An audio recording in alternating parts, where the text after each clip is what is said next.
गोरखपुर में दिन दहाड़े ऐसी ठगी हुई कि सुनकर आप भी हैरान रह जाएंगे।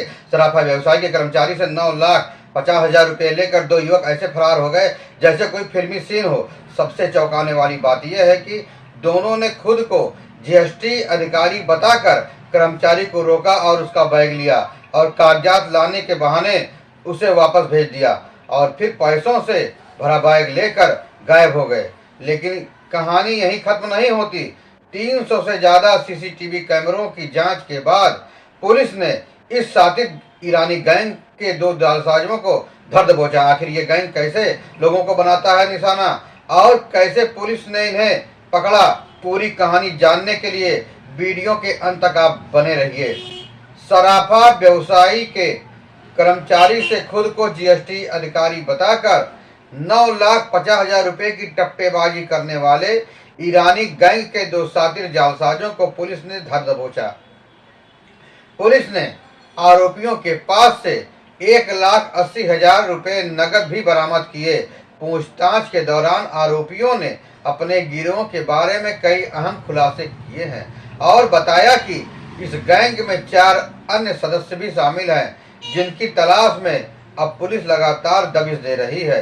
गिरफ्तार किए गए आरोपियों की पहचान मध्य प्रदेश के होशंगाबाद जिले के टावर मोहल्ला पिपरिया निवासी हैदर अली और बाराबंकी जिले के गढ़ी जलालपुर निवासी मुस्तफा अली के रूप में हुई है।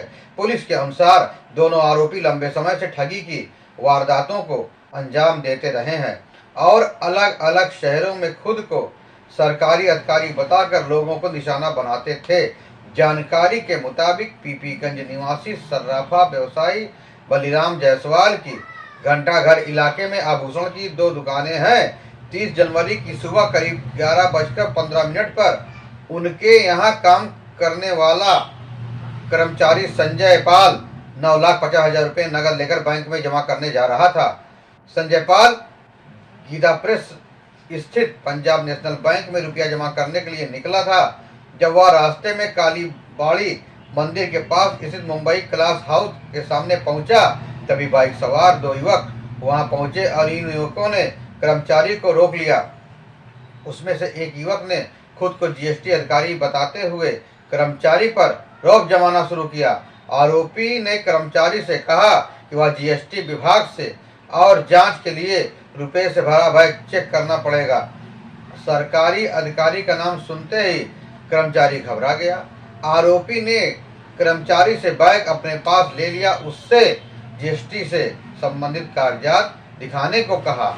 जब कर्मचारी ने बताया कि उसके पास उस समय कोई कागजात नहीं है तो आरोपी ने उसे तुरंत दुकान से कागजात लाने को कहा। आरोपी ने कर्मचारी से कहा कि बैग यहीं छोड़ कर जाओ और कागजात लेकर आओ। सरकारी अधिकारी समझाकर कर्मचारी ने आरोपी की बात मान ली। घबराया हुआ कर्मचारी जैसे ही कागजात लेने के लिए दुकान की ओर वापस लौटा, उसी दौरान दोनों जालसाज बाइक से रुपये से भरा बैग लेकर फरार हो गए।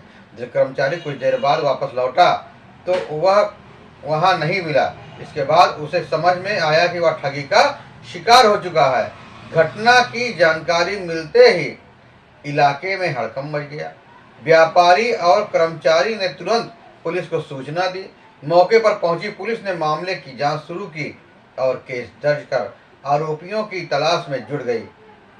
पुलिस ने घटना स्थल और आसपास के इलाकों में लगे सीसीटीवी कैमरों की फुटेज खंगालनी शुरू की। जांच के दौरान पुलिस ने करीब 300 से अधिक सीसीटीवी कैमरों की फुटेज देखी। इन फुटेज के आधार पर पुलिस को आरोपियों की पहचान करने में सफलता मिली। पुलिस को पता चला कि इस घटना को अंजाम देने वाले लोग एक संगठित गैंग के सदस्य हैं जिसे ईरानी गैंग के नाम से जाना जाता है। यह गैंग अलग अलग शहरों में घूम घूम कर लोगों को अपना शिकार बनाता है और खुद को अधिकारी बताकर ठगी की घटनाओं को अंजाम देता है। पुलिस ने तकनीकी साक्ष्यों और मुखबिर की सूचना के आधार पर आरोपियों की तलाश तेज कर दी। आखिरकार पुलिस को सूचना मिली कि आरोपी फिर से गोरखपुर में किसी बड़ी वारदात को अंजाम देने की फिराक में है, जिसके बाद पुलिस ने जाल बिछाकर दोनों आरोपियों को गिरफ्तार कर लिया। गिरफ्तारी के दौरान उनके पास से 1,80,000 रुपये नगद भी बरामद किए। पूछताछ में दोनों आरोपियों ने अपने गिरोह के बारे में कई अहम जानकारियां दी। पुलिस के अनुसार हैदर अली के खिलाफ पहले भी मध्य प्रदेश में कई आपराधिक मुकदमे दर्ज हैं। वह वर्ष 2009 में मध्य प्रदेश के घामापुर थाने से चोरी के मामले में जेल भी जा चुका है। उस समय पुलिस ने उसके पास से चोरी का सामान भी बरामद किया था। जेल से बाहर आने के बाद हैदर अली ने अपराध का रास्ता नहीं छोड़ा। वह लगातार शातिर तरीके से ठगी और चोरी की घटनाओं को अंजाम देता रहा। हालांकि हर बार वह पुलिस की गिरफ्त से बच निकलता था, लेकिन इस बार गोरखपुर में की गई वारदात के बाद पुलिस ने उसे धर दबोचा। पुलिस के अनुसार आरोपी बेहद शातिर और वारदात को अंजाम देने के लिए पहले इलाके को अच्छी तरह रेकी करता था, उसके बाद पूरी जानकारी एकत्र कर लेता था। पुलिस पूछताछ में यह भी सामने आया कि गिरफ्तार किए गए आरोपियों के पूर्वज ईरान से भारत आए थे।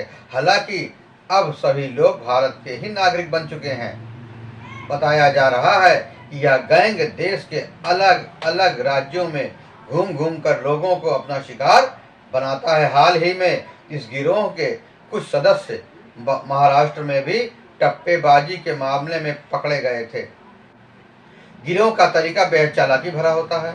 यह लोग खुद को कभी जीएसटी अधिकारी, तो कभी पुलिस अधिकारी, तो कभी किसी अन्य सरकारी विभाग का अधिकारी बताकर लोगों को डराते हैं और रौब गांठते हैं और उनसे रुपए या कीमती सामान लेकर फरार हो जाते हैं। सीओ कोतवाली ओंकार दत्त ने बताया कि घटना के बाद से ही पुलिस लगातार आरोपियों की तलाश में जुटी रही। सीसीटीवी फुटेज, कैमरों और अन्य तकनीकी साक्ष्यों की मदद से पुलिस ने इन आरोपियों को पकड़ा, इनकी पहले पहचान की, फिर उन्हें गिरफ्तार कर लिया। उन्होंने बताया कि आरोपियों को पकड़ने के लिए गोरखपुर ही नहीं बल्कि आसपास के जिलों के भी सीसीटीवी कैमरों की फुटेज खंगाली गई। करीब 300 से ज्यादा कैमरों की जांच के बाद पुलिस को आरोपियों का सुराग मिला।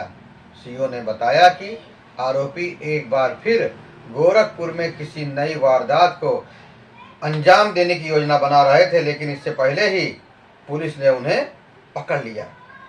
फिलहाल पुलिस दोनों आरोपियों से गहन पूछताछ कर रही है और उनके गिरोह के बाकी 4 सदस्यों की तलाश में लगातार दबिश दे रही है, उन्हें खोज रही है। पुलिस का कहना है कि जल्द ही गैंग के अन्य सदस्य भी पुलिस की गिरफ्त में होंगे। फिलहाल दोनों आरोपियों को गिरफ्तार करके जेल भेज दिया गया है और मामले की आगे की जांच जारी है। यह घटना एक बार फिर लोगों के लिए चेतावनी है कि किसी भी अनजान व्यक्ति पर तुरंत भरोसा न करें, चाहे वह खुद को कितना ही बड़ा अधिकारी क्यों न बताए।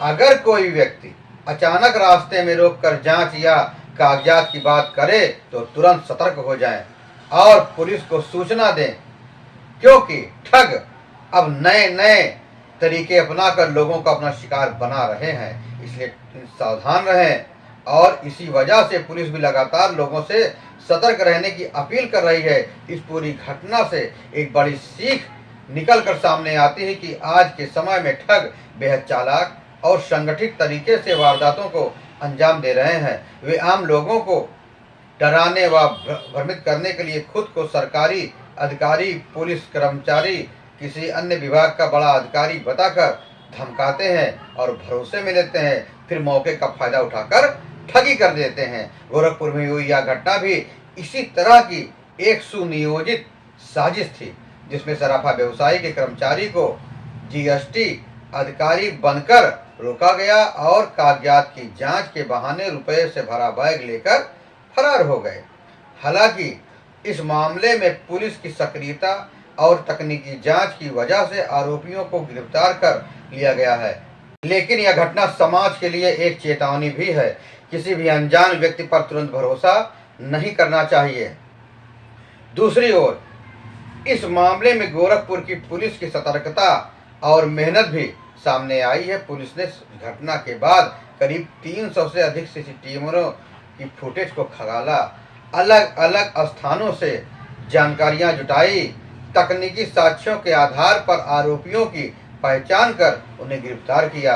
यह कार्रवाई इस बात का प्रमाण है कि यदि पुलिस चाह ले तो कोई भी ठग भाग नहीं सकता है। कितने भी शातिर अपराधी कानून से ज्यादा दिनों तक बच नहीं सकते। फिलहाल पुलिस आरोपियों को से पूछताछ कर रही है और गिरोह के अन्य सदस्यों की तलाश में भी जुटी हुई है। अंत में यही कहा जा सकता है कि समाज में अपराध के नए नए तरीके सामने आ रहे हैं, इसलिए आम आदमी को इससे सतर्क रहने की जरूरत है और जागरूक रहने की भी जरूरत है। किसी भी व्यक्ति द्वारा अचानक रास्ते में रोककर जांच करना, कागजात दिखाने की मांग करना, तो आप उसे ठुकरा दीजिए। तुरंत सावधान हो जाइए कि कहीं ऐसी स्थिति में पुलिस को सूचना जरूर दीजिए। जागरूकता और सतर्कता ही ऐसे अपराधों से बचने का सबसे बड़ा उपाय है। वहीं उम्मीद की जा रही है कि पुलिस जल्द ही इस गिरोह के बाकी सदस्यों को भी गिरफ्तार कर इसके पूरे नेटवर्क का पर्दाफाश करेगी, ताकि भविष्य में इस तरह की घटनाओं पर पूरी तरह रोक लगाई जा सके। आपको यह खबर कैसी लगी? फिर मिलेंगे नई जानकारी के साथ, नई खबरों के साथ। तब तक के लिए जय हिंद, वंदे मातरम।